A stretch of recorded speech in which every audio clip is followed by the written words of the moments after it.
ఆడవాళ్ళ నోట్లో ఆవాలు గుట నానే అంటారు. ఇది పక్క కరెక్ట్ అండి. ఆడవాళ్ళ నోట్లో మాట ఆగదు. మనకు ఏదైనా బాధ వచ్చినా మన పక్కింటి వాళ్ళు, మన ఎదురింటి వాళ్ళకు ఉన్నది ఉన్నట్టు ఏది పూసగుచ్చినట్టు చెప్తారు. వాళ్ళు లోన సంతోషిస్తారు. పైకి అయ్యో ఎలాగైందబ్బా, మరి 2 నెలలు కట్టకుంటే మీ కారు గుంజుకపోతాడా అబ్బా, మరి మీరేం చేసిరబ్బా 2 నెలలు చూసుకోలేదా, కట్టొచ్చు కదా అని అంటారు. ఏది అనాలెందుకు, అనిపించుకోవాలెందుకు? మన బండ కింద చేయి పెడితే బండ పడకుండా ఉంటుందా? అలాగని తర్వాత పక్కింటి వాళ్ళు, ఎదురింటి వాళ్ళు భార్య భర్తలు ఇలా మాట్లాడుకుంటారు.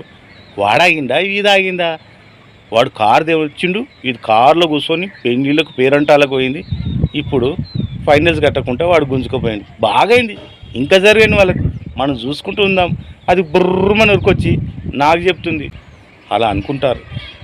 అందుకే మనకు బాధ వచ్చినప్పుడు ఎవరికి పంచుకోవద్దు. కష్టం వచ్చినా పంచుకోవద్దు, బాధ వచ్చినా పంచుకోవద్దు. ఆ కష్టాన్ని, ఆ బాధని భార్య భర్తలే ఇద్దరు షేర్ చేసుకోవాలి. మనం గిట్ట ఆలోచించి పని చేయాలి.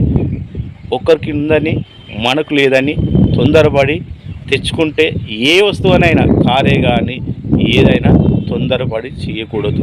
మన స్తోమత ఎంత ఉందో అంతలోనే నడుచుకోవాలి. కానీ మితిమీరి చేసుకుంటే